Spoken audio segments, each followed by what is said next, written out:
Film की शुरुआत में हम एक विशाल झील का दृश्य दिखाया जाता है जो चारों ओर से घने जंगलों से घिरी हुई होती है। यह दृश्य देखने में बेहद शांत, सूना और रहस्यमय प्रतीत होता है। झील की स्थिर सतह पर चारों तरफ फैला सन्नाटा दर्शकों को यह अजीब सा खालीपन महसूस कराता है। इसी शुरुआत दृश्य में यह संकेत मिल जाता है कि फिल्म की कहानी इसी झील के इर्द गिर्द घूमने वाली है। इसके बाद हम देखते हैं एक पुलिस अधिकारी जिसका नाम शेरिफ होता है और एक मछुआरे के बीच किसी बात को लेकर बहस हो जाती है। बहस बढ़ती जाती है और गुस्से में आकर मछुआरा झील में छलांग लगा देता है। कुछ ही पलों बाद उसकी रहस्यमय और बेहद दर्दनाक तरीके से मौत हो जाती है, जिससे पूरे इलाके में सनसनी फैल जाती है। अगले दृश्य में जैक वेल्स को दिखाया जाता है जो एक पुलिस अधिकारी होता है। जैक घटना स्थल पर पहुंचकर मामले की गहन से जांच करता है, हालात को समझने की कोशिश करता है। इसके बाद कहानी में एक नया किरदार एंट्री करता है, कैली।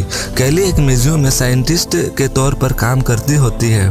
कैली को उसके बॉस द्वारा निर्देश दिया जाता है कि वह इस घटना की वैज्ञानिक जांच करे और झील से जुड़े रहस्य को पता लगाए। कैली जब उस घायल मरीज के पास पहुंचती है तो उसके हालात देखकर डर जाती है। इसी दौरान वह उस दांत की जांच करती है जो पीड़िता के साथ पाया गया था। यह दांत किसी बेहद खतरनाक जीव की संकेत देता है। शुरुआत में जैक कैली को इस मिशन पर जाने से मना कर देता है। वह उसे समझाता है कि यह मिशन बहुत खतरनाक और इसमें जान भी जा सकती है, लेकिन कैली पीछे हटने को तैयार नहीं होती। वह जैक को चेतावनी देती है कि अगर उसे रोका गया तो उस पर केस कर देगी। मजबूर होकर जैक मान जाता है। जब शेरिफ अपने साथ बंदूकें और विस्फोटक लेकर निकलता है तो कैली यह देखकर डर जाती है। इसके बाद तीनों झील के रहस्य को सुलझाने निकल पड़ते हैं। झील की जांच के दौरान एक बूढ़ी औरत के घर पहुंचते हैं जो झील के किनारे रहती है, लेकिन वहां से उन्हें कोई ठोस सुराग नहीं मिलता। कुछ समय बाद तीनों झील के अंदर निरीक्षण कर रहे होते हैं, तभी उन्हें पानी के भीतर कुछ अजीब सा दिखाई देता है। शेरिफ जब उसे नाव में खींचकर बाहर निकालता है तो वह 12 सिंगा वाला एक विशाल सिर होता है। यह दृश्य देखकर कैली गुस्से में आकर शेरिफ को 2 थप्पड़ मार देती है। शेरिफ बुरी तरह नाराज हो जाता है और दोनों के बीच तनाव पैदा हो जाता है। रात के समय कैली जंगल में खुद को असहज महसूस करती है क्योंकि उसने पहले कभी जंगल के बीच रात नहीं बिताई होती है।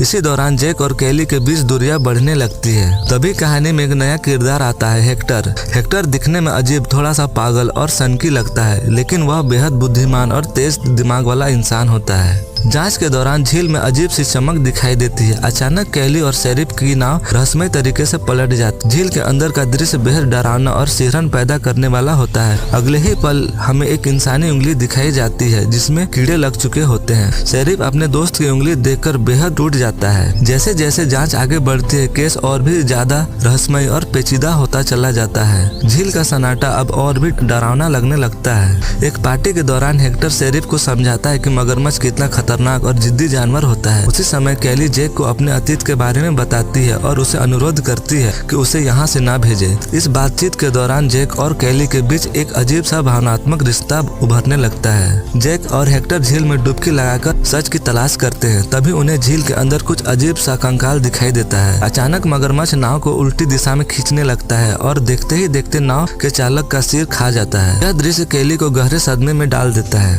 जब शेरिफ गुस्से में हेक्टर पर हमला करने दौड़ता है तभी एक विशाल भालू झील के किनारे आ जाता है। तभी अचानक एक बहुत बड़ा मगरमच्छ झील से बाहर निकलकर भालू को पकड़ लेता है और उसे पानी के अंदर खींच लेता है। शेरिफ और हेक्टर के बीच झगड़ा बढ़ जाता है और गुस्से में शेरिफ हेक्टर को मुक्का मार देता है जिससे वह जमीन पर गिर जाता है। अगली सुबह हेक्टर मगरमच्छ के इलाके में हेलीकॉप्टर की लैंडिंग करवाता है। दूसरी तरफ कैली, शेरिफ और जैक एक बहुत बड़े पैरों के निशान मिलते हैं। जब जैक कैमरे से देखता है तो उसके होश उड़ जाते हैं। शेरिफ को वही बूढ़ी औरत दिखाई देती है जो मगरमच्छ को गाय खिलाते हुए नजर आती है। हेक्टर मगरमच्छ की तलाश करता है, तभी उसका आमना सामना मगरमच्छ से होता है। मगरमच्छ उस पर हमला करता है लेकिन हेक्टर किसी तरह अपनी जान बचा लेता है। इस घटना से जैक बेहद नाराज हो जाता है और दोबारा झील में न जाने की चेतावनी देता है। हेक्टर कैली से वादा करता है कि वह झील पर दोबारा नहीं जाएगा, लेकिन वह यह भी कहता है कि मगरमच्छ को मारा नहीं जाएगा। तब जैक पहले मना करता है, लेकिन कैली और हेक्टर के समझाने के बाद मगरमच्छ को जिंदा पकड़ने के लिए राजी हो जाता है। हेक्टर हेलीकॉप्टर से गाय को लटका कर झील के ऊपर ले जाता है। काफी देर इंतजार करने के बाद मगरमच्छ नहीं आता है। शाम होने लगती है, तभी हेलीकॉप्टर के रडार में मगरमच्छ दिखाई देता है। मगरमच्छ गाय पर हमला करता है और हेलीकॉप्टर दुर्घटनाग्रस्त होकर झील में गिर जाता है। इसके बाद मगरमच्छ वहाँ मौजूद सभी लोगों पर हमला कर देता है। गाड़ी रिवर्स गियर में जाती है और कैली नीचे गिर जाती है। मगरमच्छ अपनी पूंछ से कैली को झील में फेंक देता है। जैक और शेरिफ लगातार गोलियां चलाते हैं। मगरमच्छ कैली का पीछा करता है। हेक्टर कैली को पानी के नीचे जाने को कहता है, जहां उसका पैर झील के बैलों से फंस जाती है। मगरमच्छ के हमले के दौरान उसका पैर छूट जाता है और वह ऊपर आ जाती है। मगरमच्छ हेलीकॉप्टर में फंस जाता है। मगरमच्छ अधमरी हालत में होता है। तभी एक दूसरा मगरमच्छ हमला कर देता है। उसी समय शेरिफ मगरमच्छ को मार देता है और सभी की जान बच जाती है। जैक पहले मगरमच्छ को भी मारने को कहता है, लेकिन कैली और हेक्टर मना कर देते हैं। अंत में जैक बेहोश करने वाली गोली मार देता है और सभी हंसने लगते हैं। शेरिफ और हेक्टर एम्बुलेंस में रवाना होते हैं, जबकि कैली और जैक अपनी गाड़ी में निकल पड़ते हैं। फिल्म के अंत में बूढ़ी औरत जो कि बड़े मगरमच्छ के बच्चे होते हैं। कहानी यहीं पर अंत हो जाती है।